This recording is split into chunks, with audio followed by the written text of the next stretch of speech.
이 세상에 나온 모든 만물들은 이 세상에 나올 이유와 목적이 있기 때문에 나온 거예요. 우리가 하찮게 여기는 이쑤세기 하나, 성냥개비 하나라도 이 땅에 나온 이유와 목적이 있기에 나온 것이지요. 그렇다면 하물며 만물의 영장이라고 하는 인간이 태어난 이유와 목적이 있다는 것은 당연한 것이죠. 그러나 문제는 자기가 태어난 이유와 목적을 모르고 살기 때문에 우리의 삶 가운데서 지지고 복고하는 삶을 살면서 만족스럽지 못해 괴로워하고 심하면은 삶을 포기하기까지 하는 현실인 거예요. 그렇기 때문에 우리가 이 땅에 태어난 이유와 목적을 정확하게 잘 아는 것이 너무나도 중요한 주제가 되는 거예요. 이 주제가 깨달아진 사람은 이제 자기가 살아야 할 이유와 목적을 분명히 알았기 때문에 사는 삶 자체가 의미가 있게 되어지는 거예요.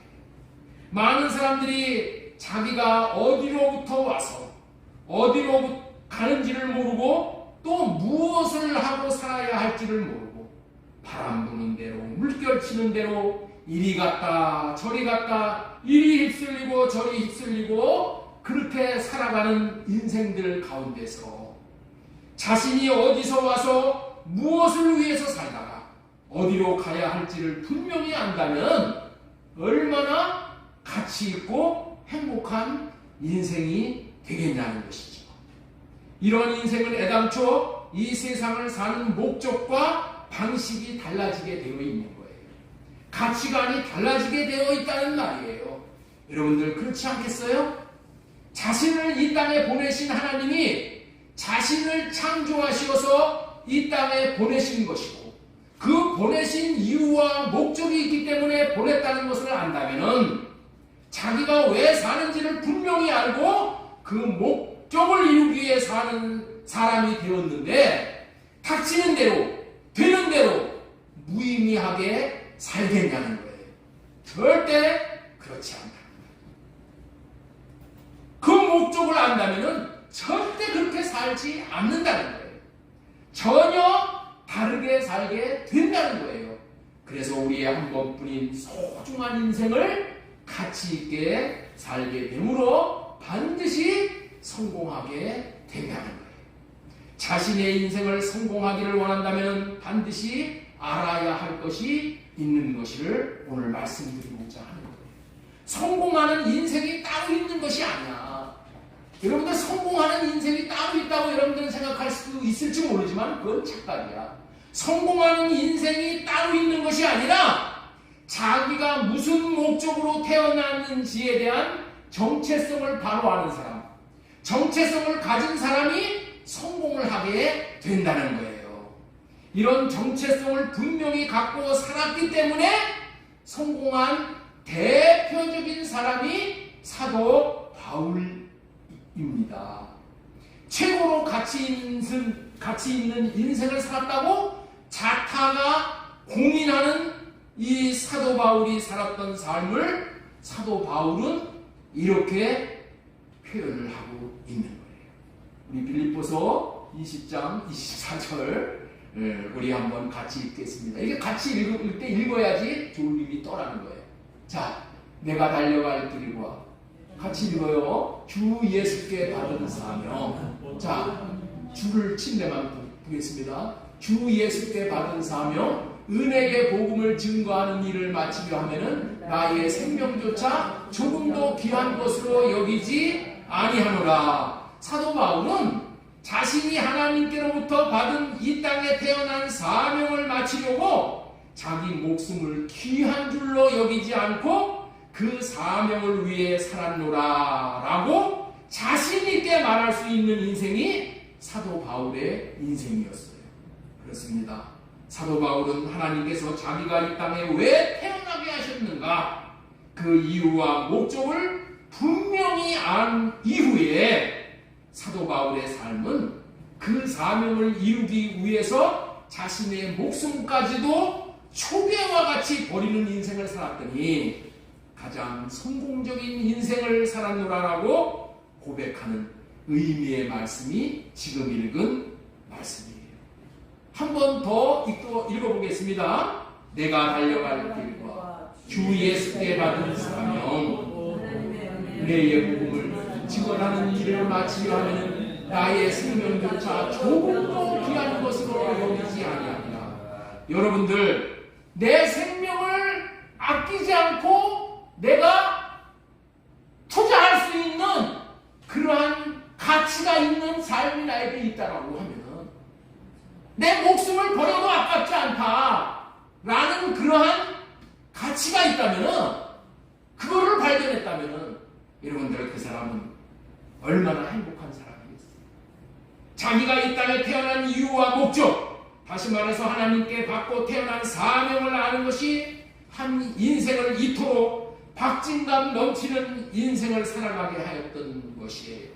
그렇다면 우리도 태어난 이유와 목적을 안다면 보다 가치 있는 인생을 살아갈 수 있는 것이기에 오늘은 설교 제목 하나님의 나라된 사람, 하나님의 나라된 사람이라는 제목으로 말씀을 배워내 드리겠습니다. 우리 한번 제목 한번 따라서 한번 읽겠습니다. 하나님의 나라된 사람. 첫 번째로 전해드리고자 하는 소제목은 이 땅에 인간을 창조하시고 살게 하신 목적이에요. 이 땅에 인간을 창조하시고 인간을 이 땅에서 살게 하신 하나님의 이유와 목적이 있다는 거예요. 원래 인간을 처음 창조할 당시에 그 처음 인간 아담과 하와는 불행히도 왜 자신이 이 땅에 창조되어 살게 되었는지에 그 창조의 의미와 목적을 정확하게 깨달아 알지 못했던 사람이었어요. 그래서 마귀의 미혹에 걸려 넘어져 참 불행한 인생, 후회스러운 인생살이를 살았던 거예요. 인간을 이 땅에 나오게 하신 창조의 의미와 목적을 아는 것이 너무도 중요한데 바로 이것을 지금 현대의 대부분의 사람들이 제대로 알지 못하고 살고 있는 거예요. 참으로 안타까운 일이죠. 그래서 예수 그리스도가 이 땅에 왜 오셨는지의 이유와 목적을 잘 아는 것이 중요한 일이에요.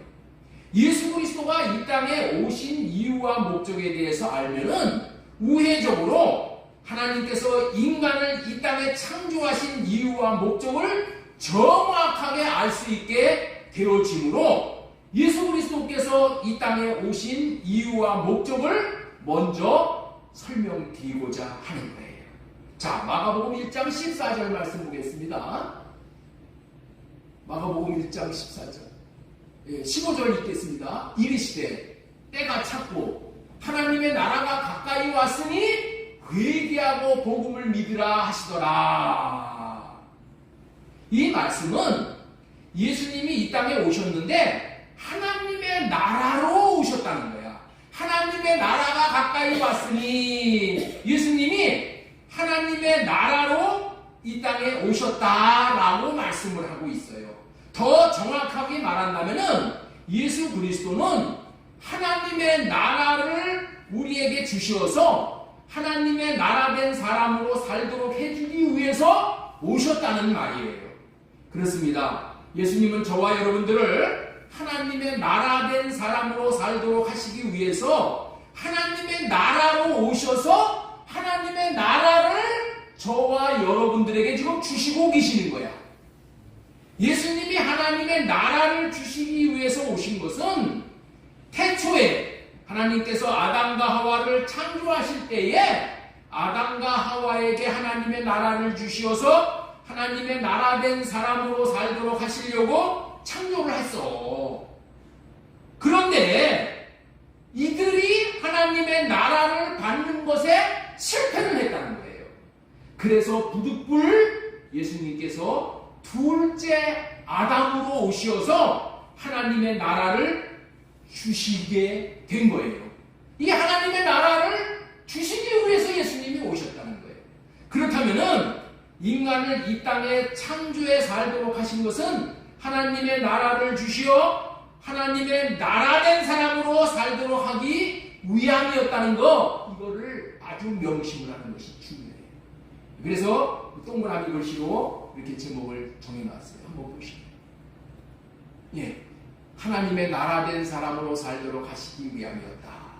예수 그리스도가 하나님의 나라로 오신 것은 왜 오셨다고요? 하나님의 나라된 사람으로 살도록 하시기 위해서 오셨다는 거야. 우리가 하나님의 나라된 사람으로 사는 것이 하나님께서 우리를 창조하여서 이 땅에다가 두신 이유와 목적이다, 그런 말씀이에요. 자, 그 말씀이 맞는다는 말씀을 이렇게 말씀으로 증명을 해주는 말씀이 출애굽기 19장 5절 말씀이에요.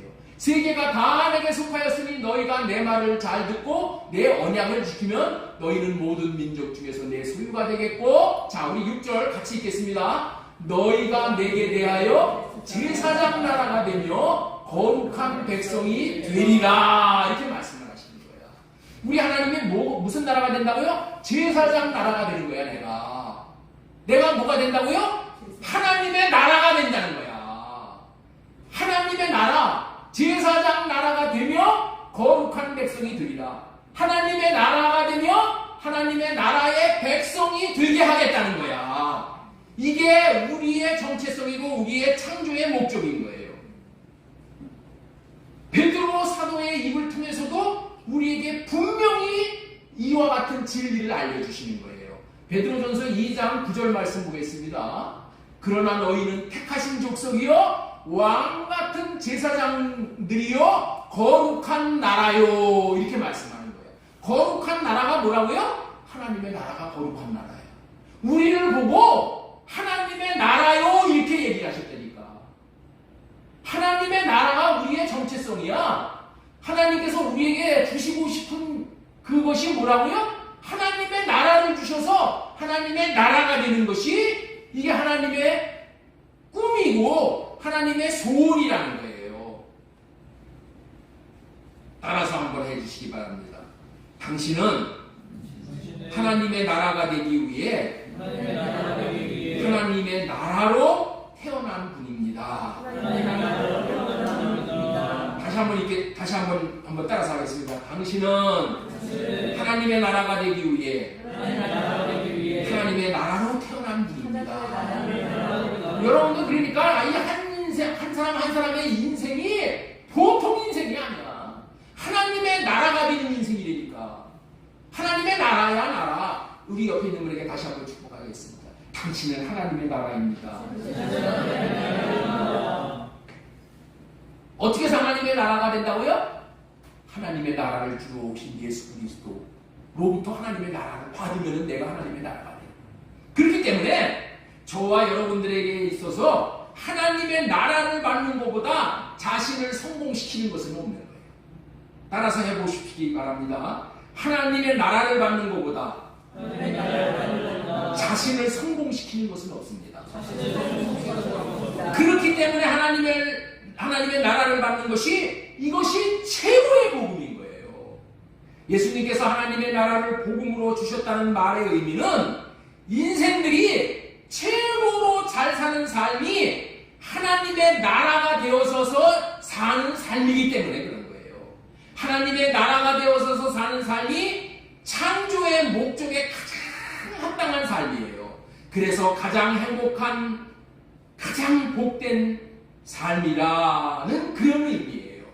여기서 인생들이 최고로 잘 사는 삶이 하나님의 나라가 되어져서 사는 삶이라는 의미의 그 말씀을 더욱더 확실하게 새기고 넘어갈 수 있기를 바랍니다. 그래서 두 번째, 동그라미 두 번째 한번 보겠습니다.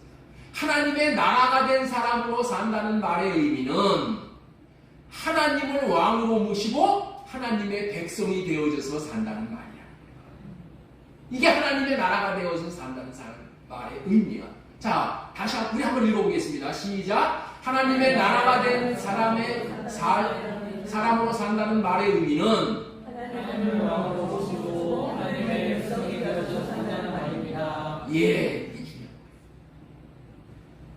하나님의 하나님의 나라가 된 사람으로 산다는 말은 하나님을 왕으로 모시고 하나님의 백성이 되어져서 산다는 말이에요. 어떤 나라든지 백성이 행복하게 잘 살 수 있는 비결은 왕을 잘 만나는 거예요. 왕을 잘 만난 백성은 가장 성공한 백성이고 가장 행복한 백성이에요. 백성들의 행복과 불행은 왕에 달려있는 거예요. 우리나라에서 세종대왕을 높이는 이유가 무엇입니까? 세종대왕은 백성들을 위한 왕이었었어요. 백성들을 잘 위한 왕이었었어. 그래서 세종시대를 태평시대라고 부르고 있잖아요. 그러나 선조왕과 같은 왕은 정치를 잘못했어. 임진왜란 정유재란을 통해서 7년간 왜군들이 이 나라를 쑥대밭으로 만들어버렸어요.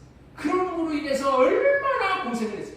7년간 전쟁이 벌어졌다니까. 7년간.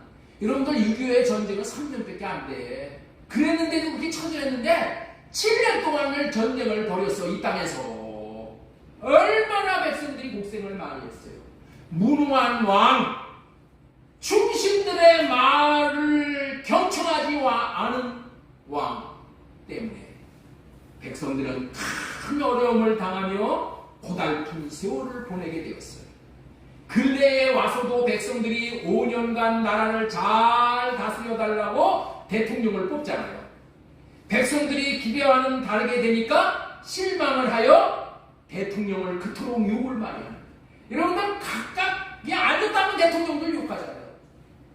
대통령을 뽑아놨다가 뭐 1년만 되면은 독욕하기 시작하는 거예요. 그리고 심하면 물러나라고 하다가 정작 탄핵을 시켜가지고 쫓아내기까지 하잖아요. 우리나라 대통령 치고 끝이 좋은 대통령이 거의 없다고 해도 과언이 아니잖아요. 그리고 저 이북에서는 김일성, 김정일, 김정은과 같은 왕을 잘못 세워 놓았잖아요. 그야말로 지옥과 같은 삶을 살 수밖에 없으니까 죽기 살기로 남한으로 도망을 내려오는 거예요. 러시아 푸틴 대통령은 지금 수십만 명을 전쟁터에다가 몰아놓고 어마어마하게 많은 사람을 젊은이들을 죽여. 그렇게 해놓고도 자기는 지금 젊은 여자들을 데리고 온갖 향락을 즐기고 지금 있다라는 얘기가 얼마 전에 또 기사에 또 나왔습니다. 왕이 좋아야 백성이 근심이 없게 되고 평안하고 행복한 것이죠. 최고로 잘 다스려주는 왕이 있는 나라는 최고로 좋은 이상 국가인 거예요. 하나님께서는 하나님의 나라를 주시어 하나님 나라 된 사람을 만들어 주시려고 우리를 이 땅에 창조해 두셨는데 하나님의 나라를 주신다는 말의 의미를 우리가 분명히 알아야 돼요. 자, 하나님의 나라를 주신다는 말은 무슨 의미냐? 하나님을 왕으로 주시겠다라는 의미의 말이에요. 하나님의 나라를 주신다는 말이 뭐라고요? 하나님을 왕으로 주시겠다는 거야. 하나님을 왕으로 주시겠다. 하나님 나라를 주신다는 말이 뭐라고요? 하나님을 왕으로 주시겠다는 말이야. 여러분들, 하나님이 왕이 되어 주시면은 그런 나라라면은 하나님을 얼마나 잘 다스려 주시겠어요? 정말 부족함이 없이 다스려 주시지 않겠습니까? 하나님이 다스려 주는 백성이 되어져서 살았던 대표적인 사람이 다윗이었었어. 하나님이 자신을 얼마나 잘 다스려 주었는지를 노래한 내용이 시편 23편의 말씀이에요. 자, 우리 시편 23편 여호와는 나의 목자시니 내게 부족함이 없으리로다. 여기서 목자라는 말이 뭐예요? 하나님이 나의 왕이시니 내게 부족함이 없다는 거야. 그가 나를 푸른 풀밭에 누이시며 실만한 물가로 인도하시는도다.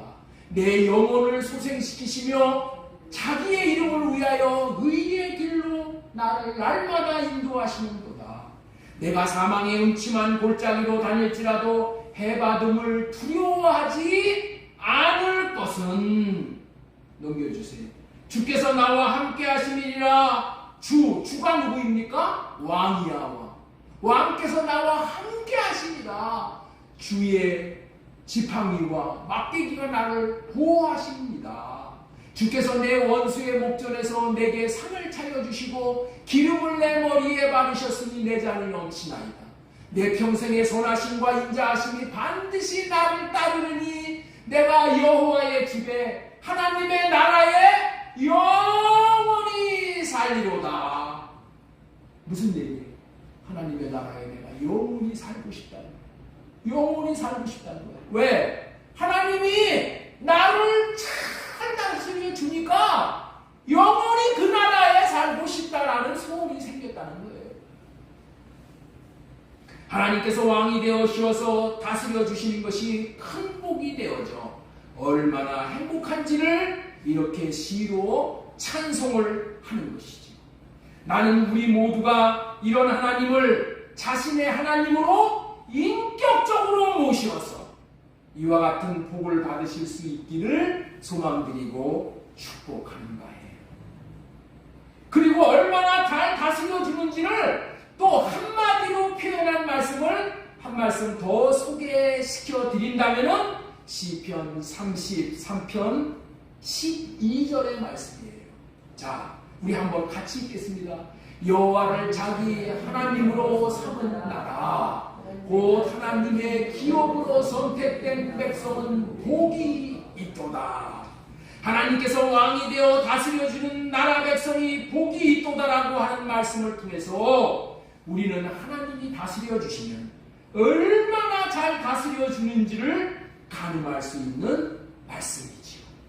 나의 바라는 바 소원은 여러분들과 여러분들의 자녀들이 여호와를 하나님으로 삼은 하나님의 나라, 하나님의 백성이 되어 복에 복이 넘치는 인생이 되시기를 바라고 축원합니다. 하나님이 다스려주는 것보다 더 잘 다스려 줄 자가 없는 거예요. 이 세상에서 누구도 하나님보다 저와 여러분을 사랑으로 온 마음을 다해 헌신적으로 섬겨주고 다스려줄 왕은 없는 것이에요. 이것이 믿어져야 하는 거예요.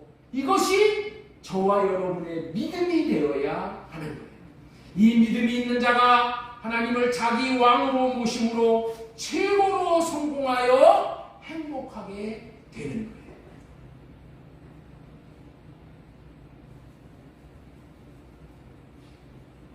예, 제가 이렇게 잠시 이렇게 멈추면 주무시던 분들이 다 긴장을 해서 눈을 뜨시네요. 예. 지금까지는 설교 제목 하나님 나라 된 사람, 첫 번째 대지로 이 땅에 인간을 창조하시고 살게 하신 목적, 이유에 대해서 말씀을 드렸죠.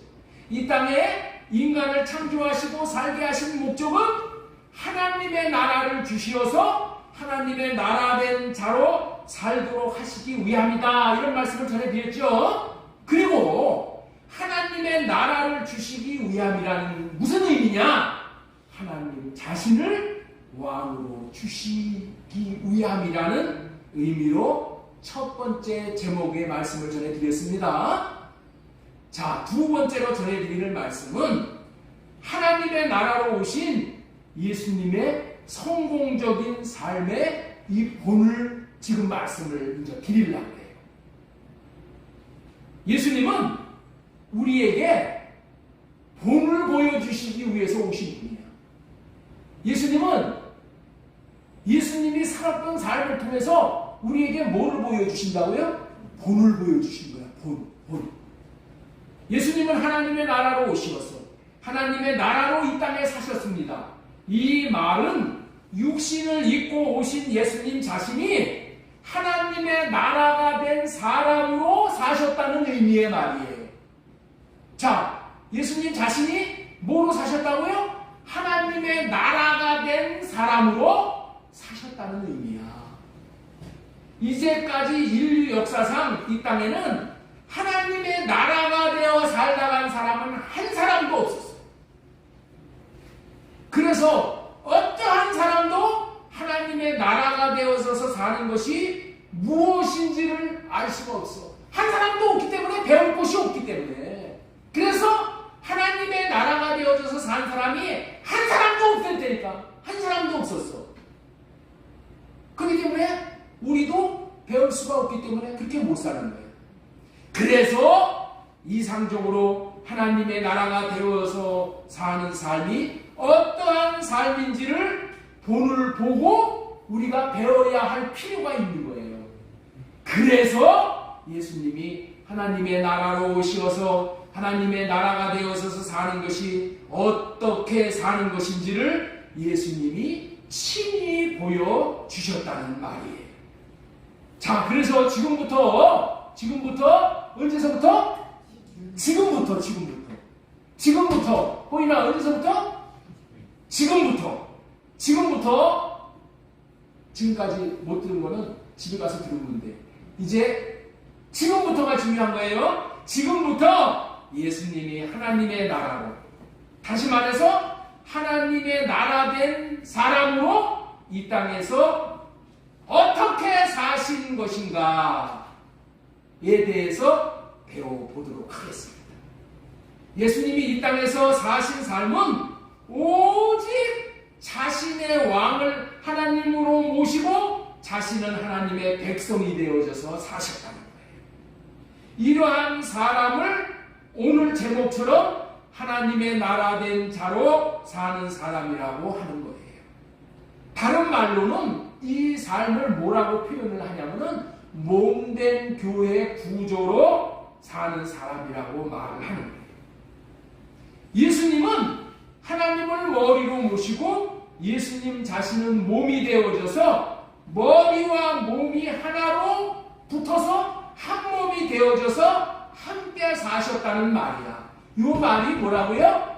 하나님의 나라가 되어져서 사셨다, 그런 얘기. 또 다른 말로는 예수님은 하나님의 집, 하나님의 성전이 되어져서 하나님을 마음 안에 모시어서 안에서 하시는 하나님의 음성을 듣고 사셨다, 그렇게 얘기를 하는 거예요. 하나님의 마음을 받아 하나님의 마음으로 사셨다는 의미야. 예수님은 이 땅에서 사는 삶이 뭐냐? 자기 마음대로 살지 않고 자기 안에 하나님을 모시고 하나님이 주시는 마음으로만 사셨다는 거예요. 이렇게 사는 삶이 무슨 삶이냐? 하나님의 나라가 되어져서 몸된 교회가 되어져서 성전이 되어져서 사는 삶이다, 그렇게 말합니다. 이렇게 살았기 때문에 예수님은 가장 잘 살았고 가장 성공할 수 있게 되셨다는 거예요. 하나님의 나라가 되어져서 산다는 말은 하나님을 왕으로 모시고 사는 것인데 예수님이 이렇게 사셨다니까. 이렇게 사신 분은 인류 역사상 한 사람도 없었어. 오직 예수님만 하나님을 머리로 모시고 머리가 주는 생각과 마음으로 사셨다는 거야. 예수님이 하나님을 왕으로 모시고 살았기 때문에 하나님께서 예수님을 가장 잘 다스려 주셨다니까. 하나님이 예수님을 가장 잘 다스려 주셨어. 예수님의 삶이 이 땅에서 가장 성공적으로 사실 수 있었던 것은 하나님이 최고로 잘 다스려 주셨기 때문에 성공을 한 거예요. 그렇게 성공적으로 사실 수 있었기 때문에 그 보상으로 예수님은 어떻게 됐어요? 지극히 높임 받으셔서 하나님 보좌 우편에 앉으셔서 지금도 영광을 받으시는 거예요. 그리고 만 백성에게 지금도 한없는 경배와 존귀와 찬양을 받고 계시는 거예요. 어떻게 사셨기 때문에? 하나님이 다스려 주셨기 때문에, 하나님이 다스려 주시는 삶대로 살았기 때문에. 하나님이 어떻게 다스려 주실 수 있었어요? 예수님은 하나님을 왕으로 모시고 하나님의 몸이 되어졌어요. 왕이 주시는 생각과 마음으로 주십니다. 예수님은 하나님을 마음에 모시고 예수님은 성전이 되어져서 성전 안에서 주시는 하나님의 마음을 받아서 그 하나님께서 어떻게 됐어요? 이것이 가장 잘 사는 삶이라고 여기셔서 가장 높여주셨다니까. 이렇게 되는 거야. 이렇게 되는 거야. 예수님이 하나님을 왕으로 모시고 살았다는 말은 예수님의 머리를 하나님으로 삼고 자신은 몸이 되어 머리 대신 하나님이 주시는 마음을 받아 그 마음으로만 살았다는 의미야. 이런 의미의 말이 왕이신 하나님의 다스림을 받고 살았다라는 그런 의미예요. 그래서 지금 이 얘기가 복잡한 얘기로 들리는 사람은 많이 듣지를 못했기 때문에 계속해서 이 말씀을 듣고 또 듣고 반복적으로 들으면 이게 자연스럽게 들려요. 그때서야 여러분이 이제 삶을 살 수 있어서 성공에 이르게 되는 거예요. 자, 이렇게 사셨다는 그 말씀을 성경이 증명을 하고 있어요. 제가 이렇게 전하는 논리가 사실이라는 것을 뭘로 증명을 한다고요? 성경으로 증명을 할 수가 있어야 되는 거예요. 성경이 증명을 해주게 돼. 요한복음 8장 28절 보겠습니다. 자, 8장 28절. 자, 우리 또 이하의 주층 부분만 보겠습니다. 내가, 예수님이야. 내가 스스로 아무것도 하지 아니하고, 예수님은 스스로 한 것이 없어. 오직 아버지께서 가르치신 대로 이런 것을 말하는 줄도 알리라. 예수님은 스스로 살지는 않았어. 자기 육신의 생각과 마음으로 살지 않았어. 자기가 하고 싶은 말을 하고 살지 않았다는 거야. 응? 이 얘기가 내가 스스로 아무것도 하지 아니하고 오직 아버지께서 가르쳐 주신 대로 이런 것을 말하는 줄도 아니라 아버지께서 말하라고 한 것만 말을 하고 살았어. 예수님은 이게 하나님을 머리로 모시고 왕으로 모시고 사는 삶의 증거라. 그렇게 했더니 어떻게 됐어요? 29절. 나를 보내신 이가 나와 함께 하시도다. 하나님은 누구와 함께 하셔? 지 생각대로 지 마음대로 사는 사람하고 함께 안 하셔. 어떤 사람하고 함께 하셔서 하나님께서 놀라운 복을 내려주셔요? 하나님이 왕이 되셔서 머리가 되어져서 하나님이 주시는 생각과 마음으로 살고 하나님이 주시는 음성을 듣고 그 말만 하고 사는 삶을 하나님은 기뻐하시고 그런 삶에만 함께 하시고 그가 기뻐하시는 일을 행합니다. 예수님이 하나님을 기뻐하시는 일만 하겠다는 거야. 기뻐하시는 일은 뭐야? 지 생각대로 지 마음대로 사는 것은 하나님이 기뻐하시지 않으셔. 하나님이 주시는 생각과 마음으로만 사는 것을 하나님이 기뻐하시고 그런 자를 혼자 두지 않으신다. 하나님이 예수님을 혼자 두지 않으셨어. 여러분들은 혼자 두시지 않는 방법이 뭐라고요? 이렇게 살면 혼자 두시지 않는. 하나님 나라 왕이신 하나님이 다스리시는 대로 했다는 말은 하나님께서 가르치시는 대로 그대로 했다는 의미고 말하는 것도 자기가 하고 싶은 말을 한 것이 아니라 말하라고 하신 대로 따라서 말씀하셨어. 이런 삶을 뭐라고 하냐? 대언하는 삶이야. 대언하는 삶. 말도 제 얘기만 하는 거야. 이 목사가 설교를 할 때 어떻게 설교를 해요? 대언을 하는 거야. 내 말을 하는 것은 그건 목사가 아니요. 하나님이 하라고 하는 말만 전하는 것이 이것이 목사의 삶이야. 예수님이 그렇게 사셨다는 거야. 그거를 본받아서 이 목사가 대언을 하는 거야. 대언을 하는 것은 하나님이 기뻐하시지 제 말하고 제 생각하고 제 마음대로 사는 것은 하나님이 기뻐하시지 않고 하나님이 함께 하실 수가 없어. 그런 자는 혼자 살아야 돼. 통상 왕이 나라 백성들을 다스리는 방법은 법을 정해놓고 법대로 다스리는 거예요. 그런데 왕의 말이 법이야. 왕은 그래서 말로 다스리는 거야. 왕이 말씀하시면 신하와 백성들은 행함으로 순종을 하는 것이 왕과 신하, 왕과 백성들의 관계가 계속해서 이루어지는 방식이에요. 그런데 영의 세계는 마음의 세계이기 때문에 영의 세계는 무슨 세계라고요? 마음의 세계예요. 마음. 이 생각의 세계가 마음의 세계이기 때문에 영적인 세계는 마음의 세계이기 때문에 영적인 세계에서 말을 한다는 의미는 뭐냐면은 마음을 준다. 그런 얘기예요. 예수님은 머리 대신 하나님이 주시는 마음을 받아서 그 마음만 나타내면서 살았어.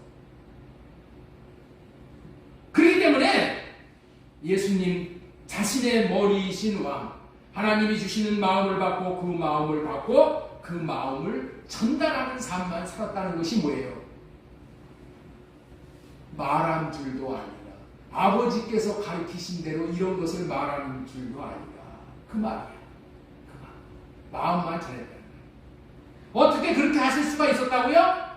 자기가 마음대로 살고 싶은 자기 생각과 마음은 오직 다 할례받고 하나님이 주시는 마음만을 달라고 구해서 그 마음을 이루어드리는 삶만 사셨다는 그런 의미예요. 예수님이 말씀을 하셨을 때도 자기 말을 한 것이 아니라 하나님이 주시는 말인 하나님의 마음만 전했다는 거예요. 이렇게 천국으로 오신 예수님은 오직 아버지 하나님의 마음으로 말미암아 사셨다는 거예요. 그랬더니 최고로 성공하는 인생을 사셨다는 거예요. 당연한 결과지요.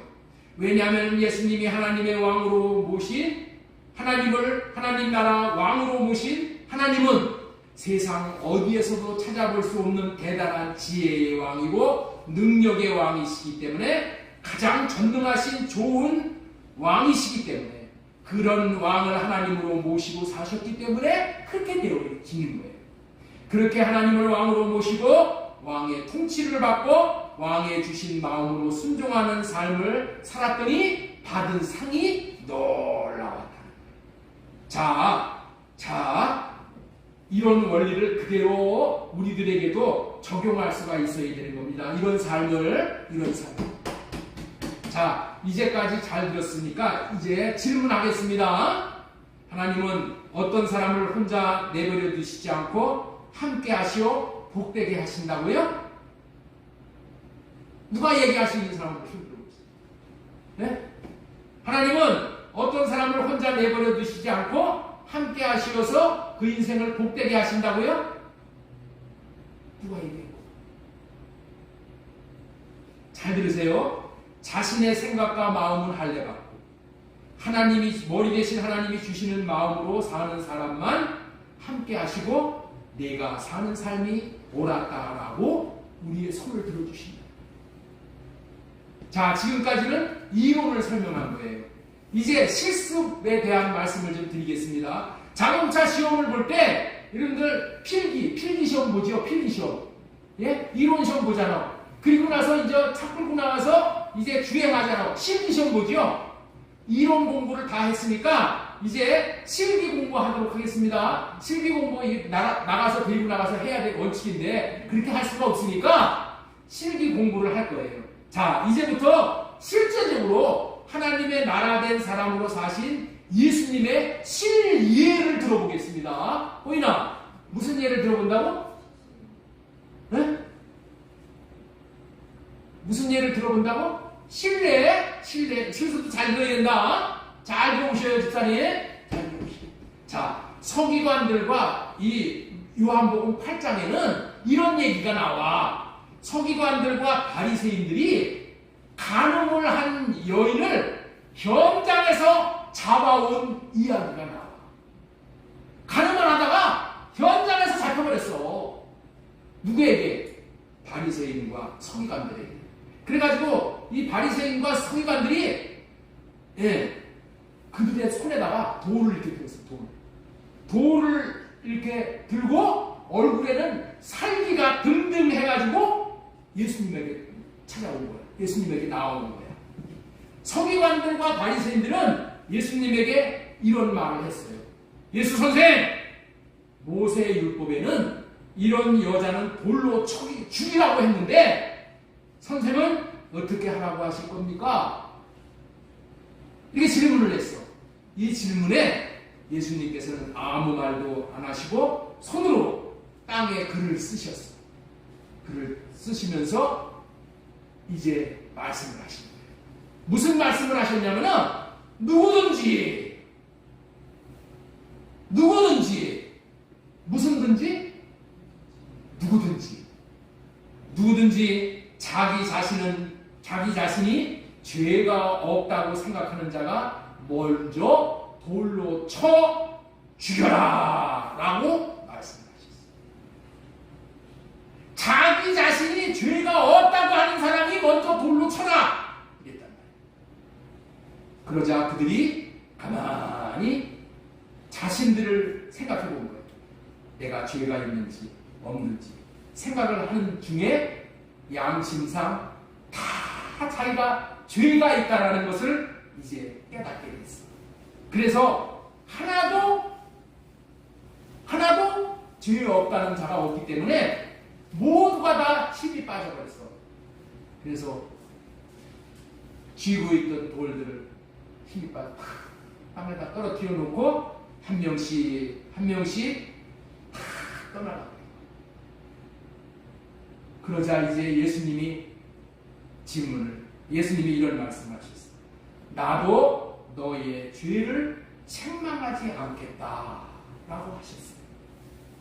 그리고 다시는 죄를 짓지 말라고 하시면서 이 여인을 살려 돌려보내셨어요. 그렇다면은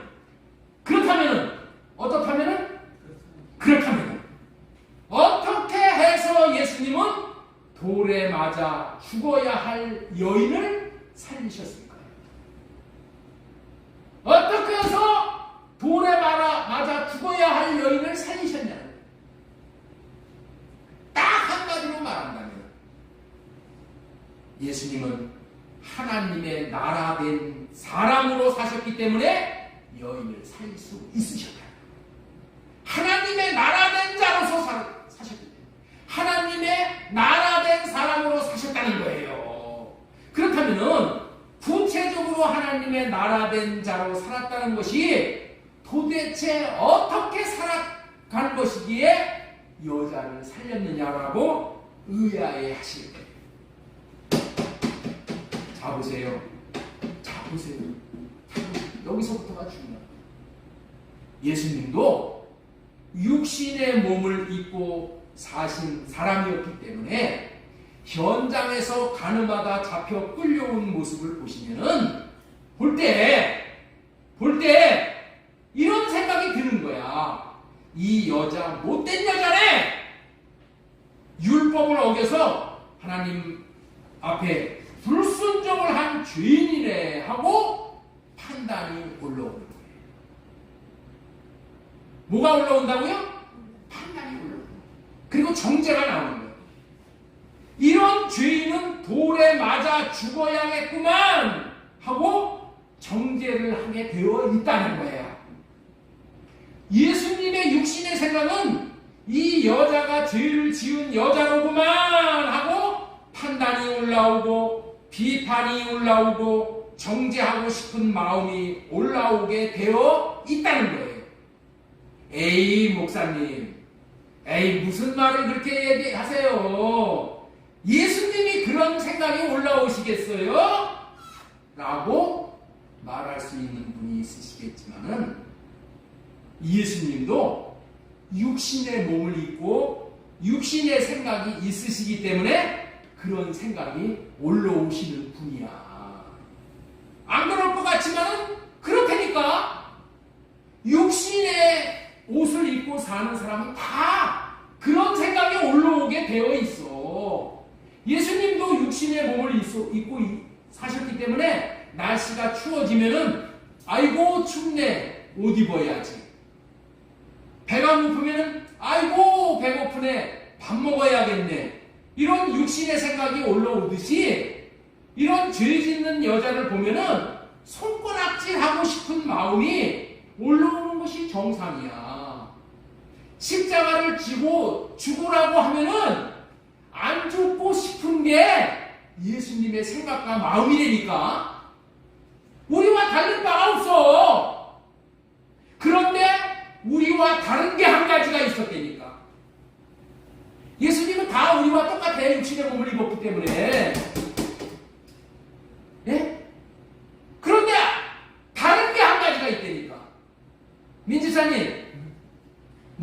가지가 있다고요? 다른 게 한 가지가 있어. 다른 게 한 가지. 뭐가 다르냐? 예수님은 철저히 할례 언약의 추종자로 사신 것이 다른 거예요. 예수님이 우리와 다른 것은 할례 언약의 예수님은 추종자로 사셨어. 율법으로 판단하고 정죄하고 싶은 생각이 올라오는 그때에 예수님은 할례 언약의 추종자가 되어줘서 할례의 삶을 사셨다니까. 우리 로마서 15장 8절 말씀 보겠습니다. 자, 내가 말하노니 그리스도께서 하나님의 진실하심을 위하여 할례의 추종자가 되셨으니 이는 이렇게 나옵니다. 뭘로 사셨다고요? 할례 언약의 추종자로 사셨어요. 하나님, 내 생각과 내 마음으로는 이 여자에 대해서 판단하는 마음, 정죄하는 마음이 올라오네요. 하나님, 이 생각과 마음이 하나님이 원하시는 마음이 아니라면은 하나님이 성령으로 할례시켜 주세요 하고 할례 언약으로의 추종자로서 할례 받으라는 말씀을 따랐다는 거예요. 네? 할례 받으라는 말씀을 따라서 할례 받는 삶을 사셨어. 그랬더니 정죄하고 판단하고 하는 그런 마음이 사라지게 된 거예요. 그래서 자기 말을 하지 않은 거예요. 자기 말을. 이렇게 예수님은 자기 말을 금하는 대신에 자신의 머리로 모시고 왕으로 모시고 계신 하나님 앞에 묻고 하나님의 마음을 구한 거예요. 이게 예수님의 사시는 삶이야. 성공하신 삶이야. 이 여자에 대한 하나님의 마음은 어떠하세요? 이 여자에 대한 하나님의 마음은 어떠하세요? 라고 하나님의 마음을 물었다는 거예요. 그랬더니 하나님께서 돌을 들고 씩씩거리는 자들에게 어떻게 하라는 마음을 주셨어. 여기서 마음을 주셨다는 마음, 그 말이 뭐냐? 음성을 들려주셨다, 그런 의미예요. 어떤 마음을 주셨냐? 그들에게 누구든지 죄가 없다고 생각하는 자가 먼저 돌로 쳐라 라고 하라는 그런 마음을 예수님에게 주셨다니까. 누가 주셨다고요? 왕으로 모신 하나님이, 지혜의 왕이신 하나님이 예수님에게 그런 마음을 전해라고 그게 주셨다는 거야. 이해가 되셔요? 이해가 되셔요? 하나님이 너희 중에 누구든지 죄가 없다고 생각하는 자가 먼저 돌로 쳐라, 이런 말을 하라고 마음으로 주셨다는 거야. 마음으로, 예수님의 마음에. 그랬더니 예수님의 입을 통해 전달된 그 하나님의 마음이 그 바리새인과 서기관들의 마음에 들어가서 양심을 찔러버렸다는 거예요. 양심을 찌르는 말이 되어져서 그들이 다 자신들의 죄가 생각이 나게 되어 손에 든 돌을 내려놓고 떠나가는 결과를 가져오게 되었다는 거예요. 이런 결과를 가져오는 것이 새 언약으로 하나님의 마음을 받아 하나님의 마음을 나타내는 삶을 살았기 때문인 거예요. 이렇게 예수님은 하나님의 나라가 되어져서 살았기 때문에 할례 언약의 추종자로, 새 언약의 중보자로서의 삶, 다시 말해서 하나님 나라가 된 사람으로서의 삶을 살게 되므로 그 여인을 살릴 수가 있었다. 예수님은 하나님의 나라로 오셔서 하나님의 나라 된 삶을 사심으로 현장에서 가늠하다 잡힌 여자에게 하나님 나라의 복음을 누리게 할 수 있으셨던 거예요. 가늠하다 잡힌 여자를 볼 때 육신의 몸을 입으신 예수님도 육신의 생각으로 정죄하는 마음이 올라오지만 자신의 생각은 할례받고 머리 대신 하나님이 주신 마음을 나타낼 때 돌을 손에 쥐고 율법의 기준으로 사는 삶으로 말미암아서 마귀의 종이 되어져서 사는 사람이 누구예요? 그게 서기관과 바리새인이에요. 그 사람들이 죽이려고 했었잖아요. 그 사람들을 쫓아낼 수가 있었다는 거예요. 그 여자에게 참된 하나님 나라의 복음이 이루어지게 해주었다는 거예요. 이와 같은 예수님의 삶이 하나님의 나라된 삶으로서의 삶을 사셨던 것처럼 저와 여러분들에게 이렇게 사는 삶을 살도록 해주시기 위해서 저와 여러분들을 이 땅에 창조하시어서 하나님의 나라된 자로서의 삶인 복음을 누리다가 알곡이 되어져서 영원한 하나님 나라의 알곡으로 들이시는 것이 이 땅에 저와 여러분들을 창조하시어서 천국을 주시는 하나님의 마음이라는 거예요. 요한복음 8장 12절에서는 예수님의 이와 같은 삶을 또 다른 모습으로 묘사를 하고 있어요. 그것이 뭐냐? 빛을 비추는 삶을 말씀하고 계셔요. 자, 요한복음 8장 12절 말씀 보겠습니다. 예수님께서 또 말씀하여 이르시되 나는 세상의 빛이니 나를 따르는 자는 어둠에 가리지 아니하고 생명의 빛을 얻으리라. 어떤 사람이 빛을 바라는 사람입니까? 오직 하나님의 나라의 왕이신 하나님을 머리로 모시고 자신은 몸이 되어져서 하나님이 주시는 마음을 나타내고 사는 삶이 어떤 삶이에요? 빛을 나타내고 사는 삶이야. 빛을 나타내고 사는 삶. 빛을 나타내고 사는 삶이 하나님의 영광을 보게 되는 거예요. 하나님의 나라가 되어져서 사셨다는 말은 하나님 나라의 주인이신 하나님을 머리로 모시고 왕으로 모시고 예수님은 몸이 되어져서 함께 사셨다는 말이에요. 이렇게 예수님이 몸이 되어져서 사는 삶이 그야말로 하나님이 나타나 주시는 삶, 빛을 비춰주시는 삶을 사신 것이고, 이런 삶을 따르는 삶을 살면은 또한 생명의 빛을 얻게 되어져서 하나님의 나라된 사람이 되는 거예요. 이렇게 하나님의 나라가 된 사람으로 빛을 비춰주면 내 자식이 이런 빛을 받아서 생명의 빛을 누릴 뿐만이 아니라 비춰주는 사람들이 되고 내 이웃도 이런 빛을 비춰주는 사람이 되는 원리가 여기에 있다는 거예요. 이와 같은 삶을 주시기 위해서 예수님이 하나님의 나라로 오셔서 하나님의 나라 되어 사는 삶을 주시는 것이 인간을 이 땅에다가 창조하신 이유와 목적이 되는 것입니다. 그렇기 때문에 우리도 하나님의 나라를 주시러 오신 예수님을 우리의 머리로 모시고 몸이 되어져서 함께 사는 기쁜 소식, 다시 말해서 하나님의 나라가 되어져서 사는 기쁜 소식인 하나님의 나라를 복음으로 누리고 함께 구원의 기쁨을, 하나님 나라의 복음을 누리게 되는 거예요.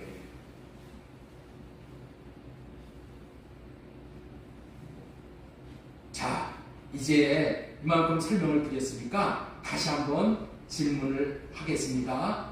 우리를 왜 이 땅에 창조하셔서 이 땅에다가 두셨습니까? 왜 이 땅에다 창조하셔서 이 땅에다 두셨다고요? 하나님이 왜 우리를 창조하셔서 이 땅에 두셨다고요? 하나님의 나라로 오신 예수님을 머리로 모시고 자신은 몸으로 한 몸이 되어져서 사는 기쁜 소식인 하나님의 나라 복음을 누리면서 예수님처럼 살라고 이 땅에다가 두신 것인 줄 믿으시기 바랍니다. 할렐루야.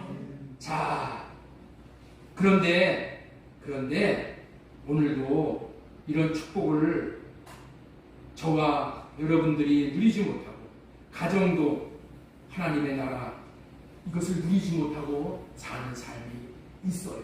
왜 그렇게 되는지를 한 번 더 예화를 통해서 말씀을 드리고 말씀을 맺겠습니다. 자, 여러분들 있죠? 지금 우리나라 백성들이 김정은이가 핵공격도 마다하지 않는다고 해서 핵폭탄의 위험에 지금 우리나라가 떨고 있죠. 떨고 있습니까? 안 떨고 있습니까? 여러분들 지금 핵폭탄 맞을까봐 두려워서 떨고 있어요? 안 떨고 있어요? 여러분들은 이 간이 커가지고 웬만해서는 안 떨어. 웬만해서는 안 떨어. 이 떨을 일을 지금 우리가 지금 당하고 있는 거예요. 보통 이게 문제가 아니야. 그런데 어떻게 이런 일이 발생을 한 거냐. 오늘 여기에 놀라운 비밀이 있어. 그래서 오늘 이 말씀을 전해드리고 이 말씀을 여러분들이 받아들여서 여러분들도 천국을 누리고 여러분의 가정도 천국을 누리고 직장도 사업자도 천국을 누렸으면 싶어서 이 말씀을 예화로 좀 드리려고 해요. 이제 다 끝나갑니다. 끝나가니까 조금만 기다리고 집중을 해주세요. 어떻게 해서 김정은이가 저렇게 남한을 향해서 위협을 하고 세계 많은 나라를 위협을 하고 미국을 위협을 하고 그러냐는 말이야. 이유는 딱 한 가지야. 우리가 하나님의 나라 된 사람으로 살지 않아서 그렇다는 것을 알아야 돼요. 뭐 때문에 그렇다고요? 뭐 때문에 저 김정은이가 저러고 있다고요? 저와 여러분들이 하나님의 나라 된 삶을 살지 않기 때문에 그렇다. 우리나라 사람들은 김정은이를 못된 사람이라고 지금 계속해서 손가락질을 해요. 왜 못된 사람이야? 율법의 기준으로 보면은 정말 못된 사람은 사실이야. 그래서 율법의 기준으로 판단을 하고 정죄를 하고 산다는 거예요. 율법의 기준으로 보면은 그렇게 못된 짓을 하니까 못되다고 말하는 것이 옳아. 못된 짓을 하니까 못되다고 말하는 것이 어떻다고요? 그게 옳은 거야, 옳은 거야. 자기 고모부인 장성택이를 대포로 쏴서 죽여버리잖아. 자기 형인 김정남이를 외국에서 독살을 해버리잖아. 그러니 못되다고 하는 게 당연하지만 이렇게 하면 할수록 이렇게 못되다고 나쁜 놈이다라고 이렇게 정죄를 하면 할수록 김정은이에게 뭐를 갖다가 붙이는 거냐? 죄를 갖다가 붙여주는 거야. 김정은에게 뭐를 갖다 붙이는 거라고요? 우리가 못되다고 하니까 못되다고 하는 말이 김정은이의 몸에 다 박히는 거야. 화살같이. 예? 다 못된 놈. 우리나라 대한민국에 있는 모든 사람이 김정은이 못된 놈 하니까 어떻게 돼요? 김정은이의 몸에 죄가 화살을 뚫고 들어갔듯이 다 몸에 뚫려 들어가 있다니까. 그래서 김정은이 온 몸이 뭐야? 죄투성이야. 죄덩어리라니까. 죄덩어리가 되어버렸어. 여러분들 있죠? 죄덩어리가 되면은 누가 붙느냐? 죄덩어리는 마귀 귀신이 붙는 거야. 마귀 귀신은 죄덩어리만 먹고 사는 그런 짐승이 마귀 귀신이야. 마귀 귀신이 달라붙어 있으니까 어떻게 돼? 마귀가 주는 생각으로 사는 거야. 그러니까 김정은이의 생각이 뭐냐? 어떻게 쓰든지 마귀 술만 하는 거야. 마귀같이 강도짓하고 마귀같이 남의 거 훔치고 마귀같이 협박하고 마귀같이 미사일 쏴붙이고 마귀같이 핵폭탄 쏘고 이거 다 어디서 오는 거라고요? 어디서 오는 거라고요? 김정은이 안에 있는 마귀. 왜 김정은이가 마귀 귀신이 붙었다고요? 매일 우리들이 김정은이 나쁜 놈, 죽일 놈 이렇게 김정은이한테 정죄를 하니까 판단을 하니까 김정은이 몸에 그게 다 떨어지지 않고 다 붙어버렸어. 그러니까 그냥 김정은이를 긁어먹으려고 잡아먹으려고 마귀 귀신들이 붙어버렸다니까. 다닥다닥 붙어버렸어. 그래서 그럴수록 김정은이는 어떻게 돼? 고치는 것이 아니라 더 악한 짓을 하는 거야. 그런데 이 원리를 잘 알아야 합니다. 육신의 생각과 마음으로 판단을 하고 정죄를 하고 못됐다고 하면은 그를 더욱 못된 사람이 되도록 사탄과 마귀 귀신이 극성을 부리며 일을 하게 된다는 거예요. 그 결과가 오늘날 김정은이가 하는 짓인 거예요. 그런데 어떤데? 그런 때에 하나님의 나라가 된 사람은 어떻게 사는 사람이냐 하면은 이런 삶을 사는 거예요. 하나님!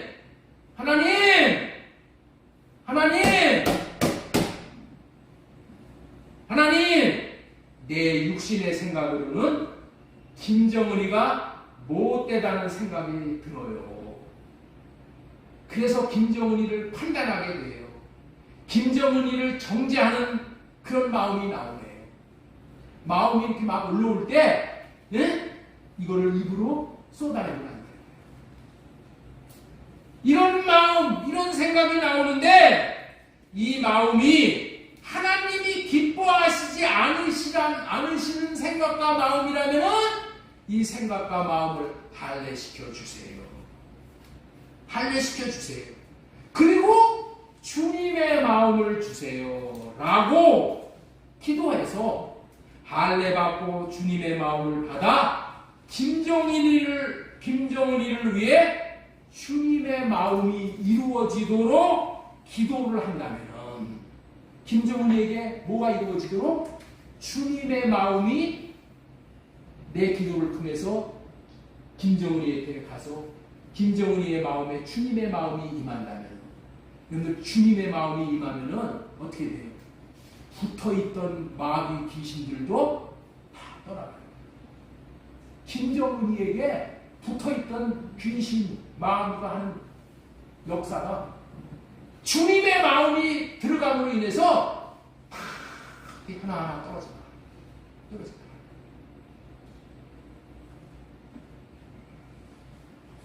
주님의 마음은 어떤 마음이에요? 주님의 마음은 야 김정은이, 김일성이 저 녀석들 벼락이나 맞아서 떨어져 죽어라 하는 게 하나님의 마음일까요? 아니요.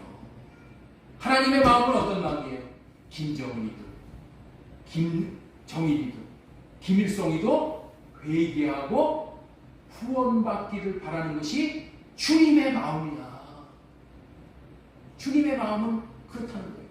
히틀러와 같은 자들도, 김대두와 같은 자들도 회개하고 돌이켜서 구원받도록 하시는 것이 주님의 마음이야. 어떻게 해서 주님의 마음이 그에게 들어가? 우리가 하나님의 나라가 된 자로서, 하나님의 나라가 된 사람으로 주님의 마음을 구해서 그에게 주님의 마음이 들어가도록 기도할 때, 새 언약이 이루어질 때, 할례 언약이 이루어져서 회개하고 주님의 마음이 새 언약이 이루어져서 그에게 들어갈 때, 그러면은 김정은이에게 붙어 있던 마귀 귀신의 마음이 떠나가게 되므로 세계적인 깡패로 사는 마음도 떠나가게 됩니다. 그래서 그가 온전히 순전한 자가 됩니다. 그렇기 때문에 그가 핵폭탄을 떨어뜨리고자 하는 마음도 떠나가게 되고 위협하는 마음도 떠나가게 되는 거예요. 내가 판단하고 정죄하고 욕하고 데모한다고 김정은이의 마음이 변하는 것은 아니야. 오히려 어떻게 된다? 김정은이에게 우리가 정죄하고 핍박하고 욕하고 그러는 것이 김정은이를 고치는 게 아니니까 더 망하게 됩니다. 우리가 하나님의 나라가 된 사람들이 되어져서 자신의 생각을 할례받고 주님의 마음을 구해 받아서 주님의 마음만 흘려보내면은 하나님의 나라가, 하나님의 마음이 김정은에게 들어가서 이 한반도가 평화의 나라가 되어집니다. 왜? 이 나라에 귀신 마귀가 떠나가기 때문에 그런 거예요. 이와 같은 똑같은 원리가 저와 여러분의 가정, 직장을, 사업장을 하나님의 나라로 누리게 하는 원리입니다. 이 원리가 삶으로 이어지기를 소망드리고 축원합니다. 자식을 가르칠 때도 그런 거예요. 못한다고 하면 더 못한다고 얘기가 있잖아요. 그러나 주님의 마음을 흘려보냈어요. 주님의 마음이, 주님의 지혜가, 주님의 생명이 그에게 들어가게 됩니다. 잘 되지 말라고 해도 잘 되는 거예요. 성공하지 말라고 해도 성공이 되는 거예요. 예? 천국을 누리지 말라고 해도 천국이 누려지게 돼 있는 거예요. 여러분들, 이것이 복음이에요. 우리 주님이 이 복음을 주시기 위해서 할례 언약의 추종자로 오셔서 회개하게 하시고 새 언약의 중보자로 오셔서 우리에게 주님의 마음을 주셔서 주님의 마음으로 내가 천국을 누리고 내가 주님의 마음이 여기 이루어지면 내 안에 있는 마귀 귀신들이 다 떠나가게 되어 있어요. 그래서 내가 방금 천국을 누리고 내가 모든 질병으로부터 벗어나게 돼요. 모든 병은 마음을 갖다가 줄이고. 여러분들, 하나님은 우리를 치유하시고 우리를 살리시고 우리를 복되게 하시는 방법이 딱 한 가지야. 하나님을 머리로 모시고 왕으로 모시고 왕의 통치를 받아서 하나님이 주시는 마음만을 받아서 그 마음만 나타나고 살면은 걱정할 게 없는 인생이 되는 거예요. 그런데 우리는 이것만을 안 해. 이것만을 안 해. 이것이 복음인 줄로 믿고 이 복음을 한 주간 누렸어. 여러분의 삶 가운데 하나님의 나타나심을 보는 최고의 인생이 되어지기를 주 예수님의 이름으로 축원합니다.